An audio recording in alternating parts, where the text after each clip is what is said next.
Gee, where do we start? Let me think. Texas schools now teaching that the original Boston Tea Party was terrorism.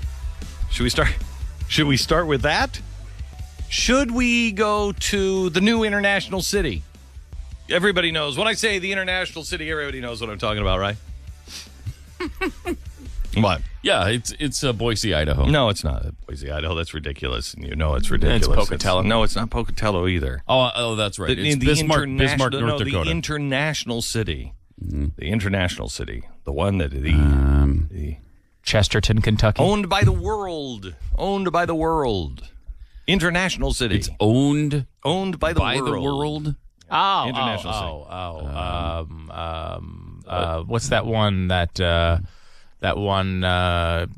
where all You're that close. Brussels. That's the international city. Now at least you're trying. It's better than Chesterton, you think? What about Peoria, Illinois? I could be Peoria. Schenectady, New York. Jerusalem, Israel.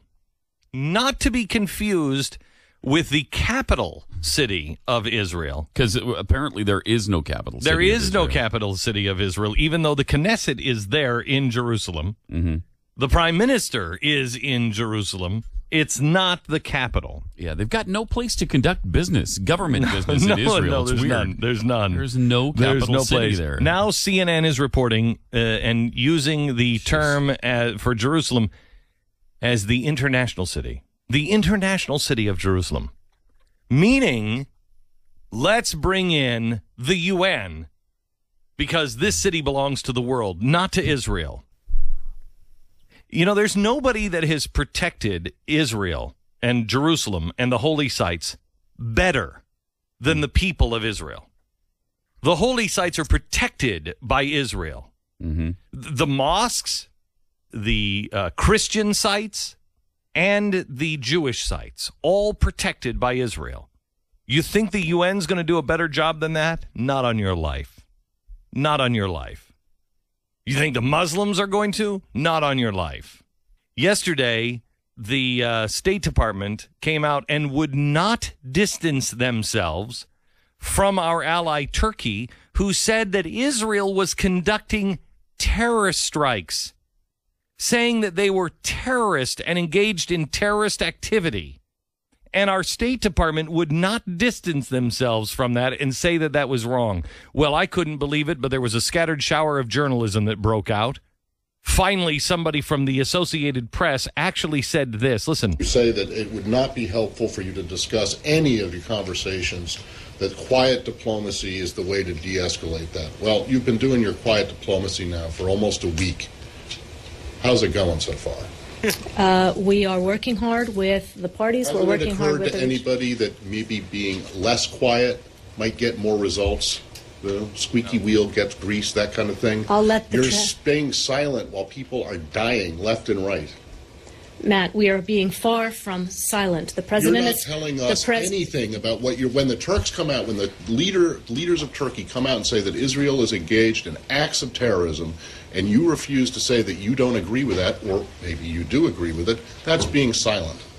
Matt, we have made a decision that we need to engage in our diplomatic work diplomatically. We have been very, very clear about where we stand on this, which is that we don't practice diplomacy from the podium. We have been very clear that Israel has a right of self-defense. We've been very clear that rockets continue to be fired and land on Israel. We've been very clear that we are working to try to get this conflict de-escalated. We have been very clear about our concern for the civilians and innocents on both sides who are getting cut in this. You won't stick up for your ally Israel when the Turks, another one of your allies, say that they're engaged in terrorism in Gaza. We have been extremely clear about our concern for Israel's security, about the fact that Israel has a right to self-defense, but I am not going to go further than that today. Why can't you say that you don't agree with the Turks? Because I'm not going to get into a public spitting match with allies on either side. We're just not going to do that. And okay? you think that that's worse? A public spitting match with one of your allies is worse than hundreds of people dying every day? I don't understand the question here. There's not a question here. You're just looking for a fight. Isn't that, I mean, that's, I haven't heard anything like that in maybe 4 ever. years. Yeah, a long yes. Yeah. Since Bush. Yeah, I haven't heard that since that's right. Bush. I mean, it seems like forever. Does. But that's the way a journalist used to do its job. Mm-hmm. You don't hear it anymore. You hear maybe one tough question, and then they back off immediately. This guy would not. This guy was pissed. Leave it alone. Well, I mean, let's be honest. Let's be honest. We should all feel this way. We should all feel this way. This is, have we forgotten about 9/11? Have we really gotten to this place to where we don't see who these people are over in Gaza? We have. Yeah. We've gotten to the place to where we don't really care anymore. That's not terrorism. We don't know what that is. That's just about land. Bull crap, that's about land. They're talking about wiping the Jews off the face of the earth. And I got news for you. This is exactly what we said would happen a year ago. What we went to Jerusalem for was to say, stand with courage, and you're not alone. We did that a year ago, thinking that this, exactly what's going on, was going to happen last September, a year ago September. That's honestly what we thought. Well, we were early, but here it is. And then the world is condemning Israel. Let me ask you a question. If Canada had shipped 8,000 missiles via Air Express into Buffalo, New York, if Canada was lobbing shells across the border, if Bellingham, Washington, or Blaine, Washington, was being shelled relentlessly over the border from Canada, if El Paso was being hit and shelled by Mexico, do you think we would sit here 8,000 shells later and not respond? Do you think we would listen to anybody? Yeah, if Israel was telling us, hey, we don't want you to go in with troops. We don't want a ground assault into Canada. That'd be an inconvenient thing for us right now, so we'd like you to stand down if you would. There's no way. There's no way. Now, Canada would be a different story. But Mexico, the world would say that to us. Mexico, we could have drug lords and terrorists lobbing shells into our southern border, and the world would say, they're poor, oppressed Mexicans. What are you doing? You're just trying to... Excuse me. Same thing with Cuba. If it were Cuba, and they could launch rockets at us from 90 miles away into Miami, they'd say the same thing. Oh, you can't pick on a poor, defenseless country like Cuba. You leave them alone. Well, and you're right. The world would say it, but there's no way we would accept it. We would not listen to it. The American people would not accept that. No. I disagree. I believe there would be about half of the American people that would go for it now. I don't know. Remember, if you're in Miami, you may be hitting minority communities. Then there may be some outrage. If there it was going. Excuse me. This is the group. You're talking about Jews. Yeah. You're talking about Jews. Everybody. I mean, my gosh, I tried to defend the Jews, and I am the biggest Jew hater in the world. This is the one that everybody says that they just love so much on the left. Well, you are pro-Jewish anti-Semite. Yeah, I know. We do know that. I am the biggest we do know Jew-loving anti-Semite I've ever met. You're just an incompetent anti-Semite. You are terrible at it. Maybe the worst. Well, you know ever. what? That's the left. That's the left. The left is the most incompetent, Jew-loving people I've ever seen in my life. They're just totally incompetent, and that's being very, very kind. If you see the five times more likely to support Israel in this if you're a conservative and a Republican. I just wonder, all those Jewish Americans that voted for Barack Obama, how you feeling about things now? How you feeling about things? Last night, for 2 nights in a row, I've had a hard time sleeping. Because if you don't see the writing on the wall on where this world is headed, I had a hard time sleeping, not because I'm worried about telling the story anymore, because quite honestly, I'm done telling the story. I don't give a flying crap. If you don't get it at this point, you're not going to get it. I'm worried about my family. I'm worried about their children.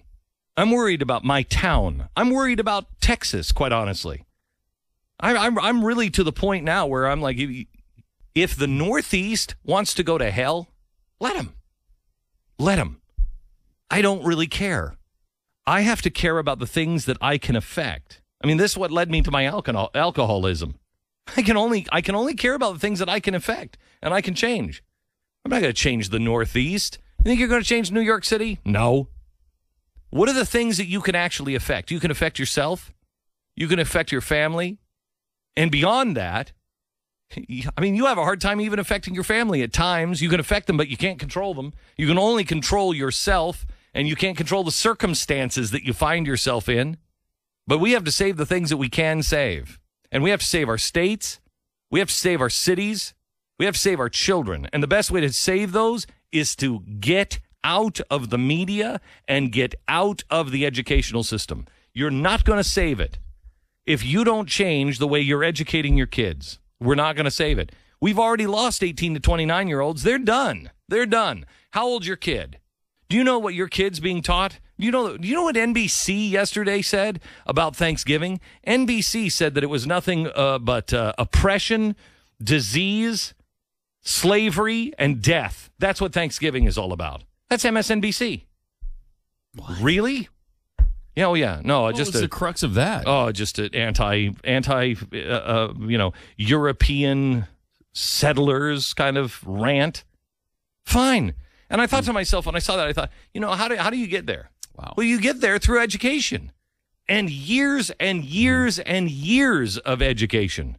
Stuff that we turned a blind eye to since the 1960s. We've just turned a blind eye to it. And we said, well, you know what? We're in the majority. No, we're not in the majority. If America can say that the week of Thanksgiving and not be on fire, if somebody can actually say those words, if CNN can do the coverage that they do on Israel and call it the international city, and we can't see what terrorists really look like anymore, it's only from decades of brainwashing.